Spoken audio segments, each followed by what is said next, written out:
자신감 중요하잖아요. 우리가 어떻게 믿느냐에 따라서 나이가 들면 기억력이 떨어진다. 믿을수록 점수가 더 나쁘게 나와요. 자신감이라는 게 태도잖아요. 나이 들면 또 태도죠. 네, 안녕하세요. 서울대학교 심리학과 한소원입니다. 여러분, 나이 듦에 대해서 제가 이야기를 많이 하는데요. 아니, 교수님은 맨날 그렇게 긍정적인 얘기를 하는데 저는 나이 드는 거 너무 싫어요. 이거 다 아프고 힘든 것 같아요. 이렇게 말씀하시는 분들이 있어요. 그런 연구가 있어요. 이게 내 이 나이 내가 뭘 하겠어. 이런 태도를 가지고 있으신 분들이 평균 수명이 7.5년이 짧다고 나와요. 수명이 이렇게 짧다는 것은 그만큼 질병이라던가 다른 문제가 많이 있다는 얘기로 나오는 거예요. 긍정적인 태도를 갖고 있는 것이 단순히 오래 산다는 게 아니라 더 건강하게 산다라고 생각하시면 돼요. 그러니까 이 태도가 중요한 거죠. 내가 어떻게 생각하냐에 따라서 그렇게 사라진다는 거예요. 맨날 뭐 깜빡깜빡한다. 그러면은 다 나이 들어서 그래. 너무 슬퍼하시잖아요. 더 나쁜 건 뭔지 아세요? 부모님이나 누가 깜빡깜빡 하잖아요. 그럼 막 치매라고 막 이렇게 하시는 게 있어요. 그리고 거기다가 또 막 옆에서 그러는 거예요. 이건 정말 이렇게 하시면 안 되는 건데 자꾸 막 시험을 들려고 들어요. 막 오늘 뭐 드셨어요? 저 누군지 아시겠어요? 그러면은 그 얘기를 듣고 있으면 자꾸 내가 시험 보는 것처럼 느껴지니까 더 힘들어지고요. 그러고서는 그런 식으로 보고 있잖아요. 그럼 나도 나이 듦에 대해서 부정적인 시각이 점점점 강화되는 거예요.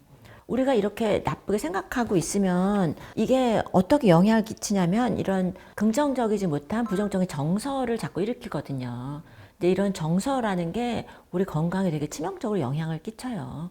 더 우울감도 늘어나고 걱정이 많으면 또 잠을 잘 못 자게 되고 뭐 소화 기능이 떨어지고 그래서 부정적인 태도를 갖고 있는 게 흡연, 운동 부족, 비만 이런 거보다도 더 크게 영향을 미친다는 거예요. 그러니까 이런 마음가짐이 되게 중요하죠.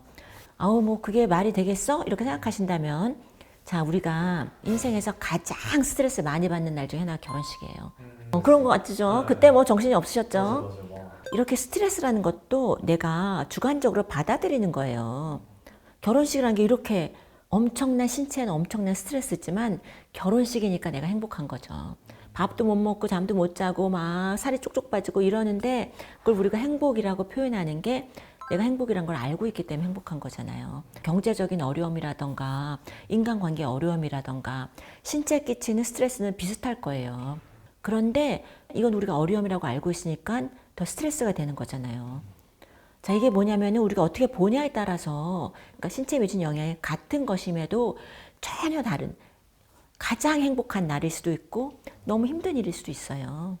저랑 이제 친한 친구들 모임이 있는데 그 친구가 그러는 거야. 막 너무너무 일을 많이 해서 힘들어서 정말 죽겠다. 그러는데 딱 놀러 가려고 그 와중에 공항에 딱 떨어지면은 갑자기 기분이 좋아지고 몸이 좋아진다는 거예요. 놀러 가면은 똑같이 잠을 못 자도 이게 비교가 안 돼요. 회사 일에서 야근하는 거. 그리고 특히 이제 늙었다고 생각을 해버리면은 더 스스로를 많이 제한하게 될 것 같아요. 네, 맞아요. 늙었다고 생각하는 것, 그러니까 이게 나이 들었다는 거가 조금 다른 개념인데 나는 늙었다 이렇게 자꾸 생각을 하면 나를 스스로 제한하게 되고 그러니까 또 그럼 활동이 줄어들잖아요. 자신감이 떨어지죠. 이게 연구 결과 나온 겁니다. 저 같은 사람이 좀 하는 연구예요. 나이가 들면 기억력이 떨어진다라고 믿을수록 그럼 점수가 더 나쁘게 나와요. 이게 이제 스테레오타입 트래시라고 그러니까 이게 우리가 어떻게 믿느냐에 따라서 이런 심리학적인 이런 메커니즘이 어떻게 되냐면 그래서 위협감을 느끼면서 그 인지적인 기능이 저하되게 나와요. 자신감 중요하잖아요. 자신감이 없으면 잘 안 되는 거랑 똑같은 거죠. 근데 그 자신감이라는 게 뭐 내가 실제로 얼마나 알고 있느냐가 아니라 태도잖아요. 그러니까 이것도 태도예요. 나이 들면 또 태도죠. 저한테 그렇게 말씀하시는 분 되게 많아요. 나이 들면 이렇다 하고 제가 막 아니라고 아니라 그래도 막 어떻게든지 부정적으로 설득시키시려고 그러는 분들도 있어요. 그런 분들이랑 놀지 말아야 돼요. 그 수밖에 없습니다. 그 옆에 너무 있으면 그게 또 전염돼요. 정서가. 그리고 뭐 이제 이런 경우가 있어요. 노화를 부정적으로 보는 그런 프로나 그런 걸 자꾸 읽고 보고 그런 경우들이 있어요. 네. 알고리즘을 뜨고 네, 그런 걸 자꾸 부정적인 거를 보시면요, 그게 자꾸 떠요. 그러니까 그런 거는 보고 싶어도 이를 악물고 클릭하지 마셔야 돼요. 자꾸 뜨거든요. 그럼 세상 사람들이 다 그런 것 같아요.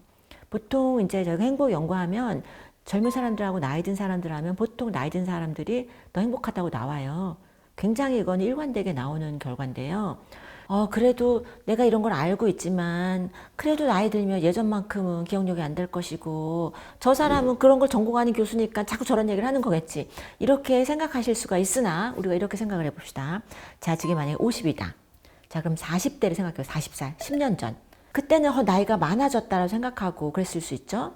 그런데 지금 생각하면 야, 그땐 정말 뭐든지 할 수 있겠었다. 자, 이제 60살이 딱 되셨어요.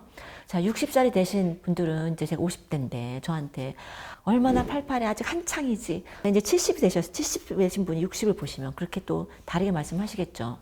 그러니까 이게 정말 우리가 생각하기에 따라서 정말 달라요. 그리고 그게 실제로 우리의 그 수행에 영향을 미칩니다. 자, 나이가 들었다고 스스로를 제한할 필요가 없습니다. 그러지 맙시다. 그때 지금 현재 우리가 가장 최고의 시절을 만들면 되는 거예요. 또 저한테 그런 말씀 많이 하셔요. 저보다 나이가 좀 많으신 분들이. 자긴 지금이 제일 젊어. 앞으로 살 인생 중에서 오늘이 제일 젊다. 그렇게 생각을 하자는 거죠. 그리고 그게 우리의 수명을 늘리고 잘 살아갈 수 있는 길이에요. 건강하게. 이런 영상이 도움이 된다고 생각하시면 구독, 좋아해 주시면 더 좋은 영상 만들어 보도록 하겠습니다.